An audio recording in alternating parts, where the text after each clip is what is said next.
महानुभाव, उपस्थित सभी गणमान्य सांसदगण, अन्य सभी महानुभाव,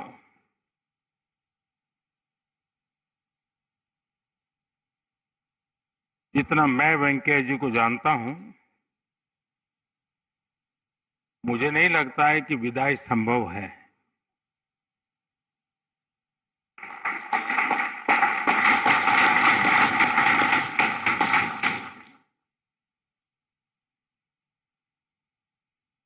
ग्यारह तारीख के बाद आप जरूर अनुभव करेंगे कि किसी न किसी काम से आप पर फोन आएगा, आपके विषय में कोई जानकारी मिली होगी, सुख दुख की बात होगी तो तुरंत पूछेंगे। यानी एक प्रकार से वो हर पल सक्रिय रहते हैं, हर पल हर किसी के बीच होते हैं, और ये उनकी बड़ी विशेषता रही है।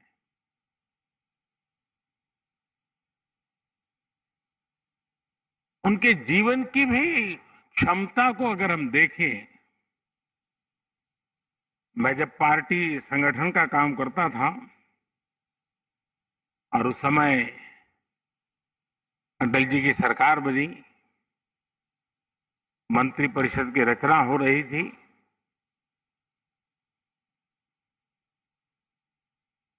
तो मैं संगठन का काम करता था, तो मेरा और वेंकैया जी के बीच संवाद जरा अधिक रहता था। उन्होंने मुझे कहा कि वैसे तो ये प्रधानमंत्री का ही अंतिम निर्णय होता है कि कौन मंत्री बनेगा, किस मंत्री को क्या काम मिलेगा, कौन सा डिपार्टमेंट रहेगा, और ये भी तय था कि साउथ में से वेंकैया जी जैसे वरिष्ठ नेता का मंत्री होना तय था। लेकिन वो चाहते थे कि बहुत बड़ा तामझाम वाला, जरा ग्लैमरस ऐसा कोई डिपार्टमेंट मुझे बचाइए। और बोले अगर प्रधानमंत्री जी को बुरा न लगे तो मेरी इच्छा है कि मेरे मन का काम अगर है वो है ग्रामीण विकास। अगर मुझे ग्रामीण विकास का काम मिले तो मैं करना चाहता हूं। यानी ये पैशन, ये अपने आप में बहुत बड़ी बात है। अटल जी को वेंकैया जी की और भी जरूरतें थी, लेकिन चूंकि उनका मन ये था तो अटल जी ने उस प्रकार से निर्णय भी किया और उस काम को बखूबी वेंकैया जी ने निभाया।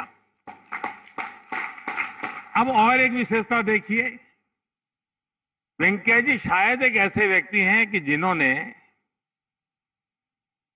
ग्रामीण विकास मंत्रालय तो देखा ही देखा, शहरी विकास भी देखा।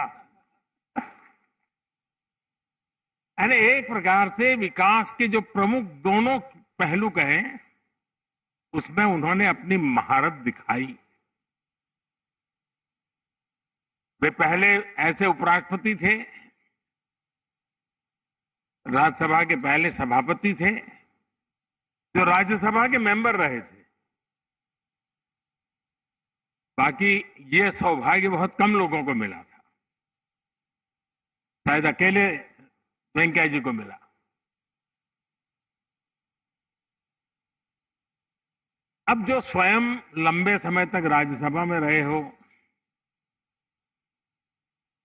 जो पार्लियामेंट्री अफेयर्स के रूप में कार्यभार देख चुके हो, इसका मतलब है कि उनको सदन में क्या क्या चलता है, पर्दे के पीछे क्या चलता है, कौन सा दल क्या करेगा, ट्रेजरी बैंक की तरफ से क्या होगा, सामने से क्या होगा, वो उठ करके उसके पास गया, मतलब ये खुराफत कुछ चल रही है, इन सारी बातों का उनको भलाई भांति अंदाज था।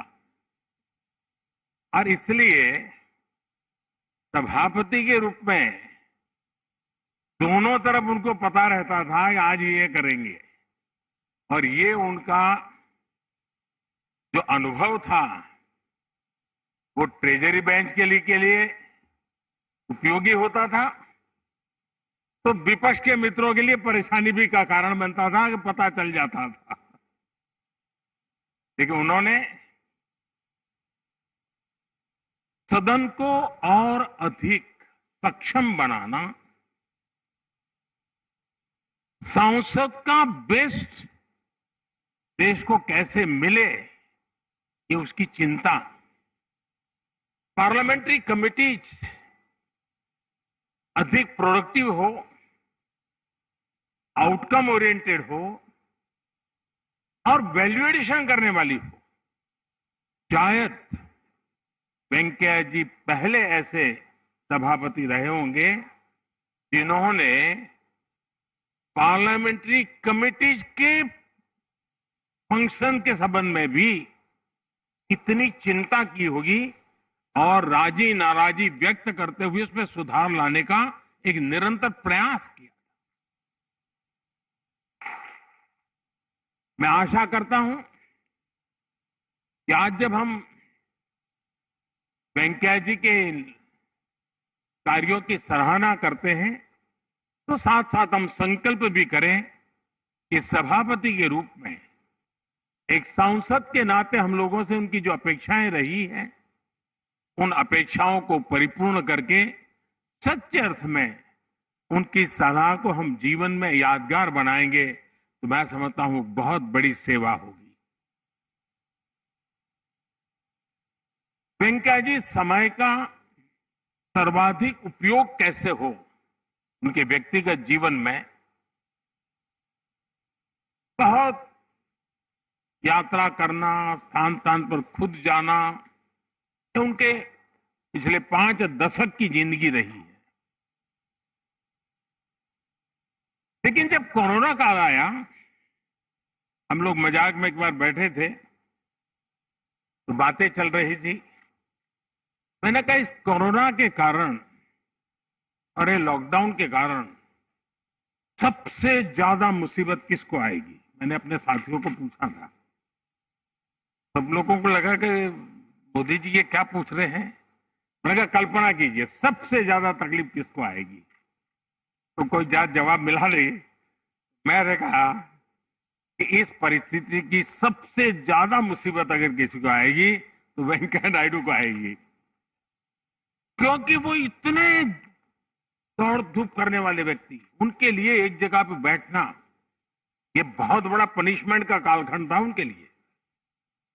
लेकिन वे इनोवेटिव भी हैं और उसके कारण उन्होंने इस कोरोना कालखंड का एक बड़ा रचनात्मक उपयोग किया। उन्होंने, मैं एक शब्द प्रयोग करना चाहूंगा, वो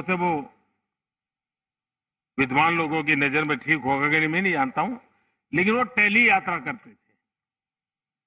वो टेली यात्रा उन्होंने क्या किया, सुबह टेलीफोन डायरी लेके बैठते थे और पिछले 50 साल में देश भर में भ्रमण करते करते सार्वजनिक जीवन में, राजनीतिक जीवन में जिन जिन लोगों से उनका संबंध आया है, उसमें जो वरिष्ठ लोग थे, डेली 30, 40, 50 लोगों को फोन करना, उनके हाल पूछना, कोरोना के कारण कोई तकलीफ तो नहीं है इसकी जानकारी प्राप्त करना और हो सके तो मदद करना। उन्होंने समय का इतना सदुपयोग किया था। लेकिन उन दूर सुदूर इलाकों में छोटे छोटे कार्यकर्ताओं को जब उनका टेलीफोन आता था तो वो तो ऊर्जा से भर जाता था। इतना ही नहीं, शायद ही कोई एमपी ऐसा होगा कि जिन्होंने कोरोना काल में वेंकैया जी की तरफ से फोन उनको ना आया हो, उनका खबर न पूछी हो, वैक्सीनेशन की चिंता न की हो। यानी एक प्रकार से परिवार के एक मुखिया की तरह उन्होंने सबको संभालना, सबकी चिंता करने का भी उनका प्रयास रहा। वेंकैया जी की एक विशेषता है, मैं जो कहता हूं ना कि वो कभी हमसे अलग हो ही नहीं सकते। और उसके मैं उदाहरण बताता हूं। एक बार इलेक्शन कैंपेन के लिए वो बिहार गए हुए थे। अचानक उनका हेलीकॉप्टर को लैंडिंग करना पड़ा, खेत में उतारना पड़ा। अब वो इलाका भी थोड़ा चिंताजनक था, थोड़े सिक्योरिटी के भी इशू खड़े हो जाए इस प्रकार का था। लेकिन नजदीक के किसान ने आकर के उनकी मदद की, वो मोटरसाइकिल पर उनको नजदीक के पुलिस थाने तक ले गया। अब भारत के सार्वजनिक जीवन के हिसाब से देखें तो वेंकैया जी बहुत बड़े व्यक्ति हैं, लेकिन आज भी उस किसान परिवार से उनका जीवंत नाता है। यानी बिहार के दूर सुदूर ग्रामीण जीवन में एक घटना के समय किसी की मदद मिली, वो मोटरसाइकिल वाला किसान आज भी वेंकैया जी के साथ मेरी बात होती है, लगातार होती है। इस प्रकार का गर्व से बात करें, ये वेंकैया जी की विशेषता है। और इसलिए मैं कहता हूं कि वे हमेशा हमारे बीच एक सक्रिय साथी के रूप में रहेंगे, मार्गदर्शक के रूप में रहेंगे। उनका अनुभव हमारे लिए काम आता रहेगा। आने वाले उनका कार्यकाल अधिक अनुभव के साथ अब वेंकैया जी समाज की एक नई जिम्मेवारी की तरफ आगे बढ़ रहे हैं। तब ये बात सही है। आज सुबह जब वो कह रहे थे तो उन्होंने कहा कि भाई मुझे जब ये दायित्व आया तो मेरा एक पीड़ा का कारण ये था कि मुझे मेरी पार्टी से इस्तीफा देना पड़ेगा। जिस पार्टी के लिए मैंने जीवन खपा दिया उससे मुझे इस्तीफा देना पड़ेगा। उसका मुझे वो संवैधानिक आवश्यकता थी। तो लेकिन मुझे लगता है कि वो 5 साल की जो कमी है वेंकैया जी जरूर भरपाई कर देंगे। जरूर उन पुराने सारे साथियों को प्रेरित करना, प्रोत्साहित करना, पुरस्कृत करने का उनका काम निरंतर जारी रहेगा। मेरी तरफ से, आप सबकी तरफ से वेंकैया जी का जीवन हम लोगों के लिए एक बहुत बड़ी अमानत है, बहुत बड़ी विरासत है। उनके साथ जो कुछ भी हमने सीखा है उसको हम आगे बढ़ाएं। भाषा के प्रति उनकी जो उनका लगाव है और उन्होंने मातृभाषा को जिस प्रकार से प्रतिष्ठित करने का प्रयास किया है उसको आगे बढ़ाने के और भी प्रयास हुए हैं। मैं आप में से शायद लोगों को अगर रुचि हो तो मैं आग्रह करूंगा, भाषिणी एक वेबसाइट भारत सरकार ने लॉन्च की हुई है। इस भाषिणी में हम भारतीय भाषाओं को, उसकी समृद्धि को और हमारी अपनी ही भाषाओं को एक भाषा में से दूसरी भाषा में अगर इंटरप्रिटेशन करना है, ट्रांसलेशन करना है तो उसमें सारी व्यवस्था है। ये बहुत ही अच्छा टूल बना हुआ है जो हम लोगों को काफी काम आ सकता है। लेकिन उसमें से मुझे एक और विचार आया है। मैं चाहूंगा कि स्पीकर महोदय भी और हरिवंश जी भी, हरिवंश जी तो उसी दुनिया के व्यक्ति हैं, शब्द के साधक हैं, जरूर उस दिशा में काम हो सकता है। दुनिया में डिक्शनरी में नए शब्द जोड़ने की परंपरा रहती है और ऑफिशियली अनाउंस भी होता है। एक बड़ा उसका महात्मा होता है कि वे फलाने देश की फलानी भाषा का फलाना वर्ड अब अंग्रेजी की उस डिक्शनरी में अब स्थान प्राप्त कर रहा है, उसका गौरव भी होता है। जैसे हमारा गुरु शब्द है, वो आज अंग्रेजी डिक्शनरी में उसका हिस्सा बन चुका है। वो ऐसे कई शब्द होते हैं। हमारे यहाँ जो मातृभाषा में भाषण हो पार्लियामेंट में, दोनों सदन में, उसमें कई लोगों के पास से बहुत बढ़िया शब्द निकलते हैं और भाषा के लोगों के लिए वो शब्द बड़ा सार्थक भी लगता है और बड़ा इंटरेस्टिंग लगता है। क्या हमारे दोनों सदन हर साल इस प्रकार के नए शब्द कौन से आ रहे हैं जो सचमुच में हमारी भाषा वैविध्य को लेकर के आते हैं, नए तरीके से आते हैं, उसका संग्रह करते चले और हर वर्ष एक बार अच्छे शब्दों का संग्रह भी हम प्रकट करने की परंपरा खड़ी करें, ताकि हमारी मातृभाषा का जो वेंकैया जी का एक लगाव रहा है उनकी इस लीगेसी को हम आगे बढ़ाएंगे। और जब भी हम इस काम को करेंगे हमें हमेशा वेंकैया जी की बातें याद आएगी और एक जीवंत काम हम खड़ा कर देंगे। मैं फिर एक बार आप सबको बहुत शुभकामनाएं देता हूं।